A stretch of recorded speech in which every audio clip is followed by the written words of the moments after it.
1970 के भाव से मिले हुए हैं। क्या बात है, 1970 के भाव से। तो फिलहाल तो काफी मुनाफे में है। बताइए कितना समय और देना चाहते हैं? मैं लॉन्ग टर्म इन्वेस्टर हूँ जी। ठीक है, मैं तो साल 2 साल भी दे सकता हूँ। क्या बात है। तो अभिनव जो है उन्होंने बीएसई लिमिटेड में खरीदारी की है। जम्मू से इन्होंने अपना सवाल पूछा है निमेश जी, और 1970 1970 ये इनकी बड़ी इंटरेस्टिंग बाइंग प्राइस है, और अभी भी किसी तरह की हड़बड़ी में नहीं है। बीएसई लिमिटेड में और भी समय देना चाहते हैं। बताइए लॉन्ग टर्म के लिहाज से क्या आपका व्यू बन रहा है?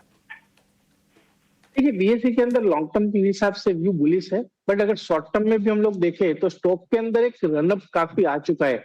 जैसे इस तरह की जो रैली है अभी, तो 1230 से रैली स्टार्ट हुई थी और ऑलमोस्ट 3000 तक के लेवल हम लोगों ने देखे हैं। तो यहाँ से अब जो नेक्स्ट टाइम पीरियड आएगा 2-3-4 महीना का, तो कंसोलिडेशन का फेज आएगा, और 2500 के लेवल अगर ब्रेक होते हैं तो मेरा मानना है कि स्टॉक के अंदर और भी करेक्शन आ सकता है।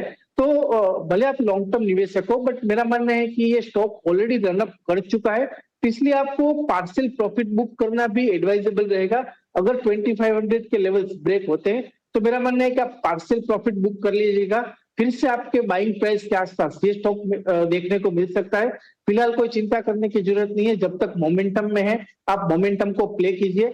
जैसे ही 2500 के लेवल ब्रेक होते हैं, उसके नीचे क्लोज आता है, तो स्टॉक में पार्शियल प्रॉफिट बुक कर दीजिएगा, और फिर से अगर 2000-2100 के आसपास आता है, वहां से आप फिर से री एंट्री कर सकते हैं। तो फिलहाल लॉन्ग टर्म व्यू बुलिश है।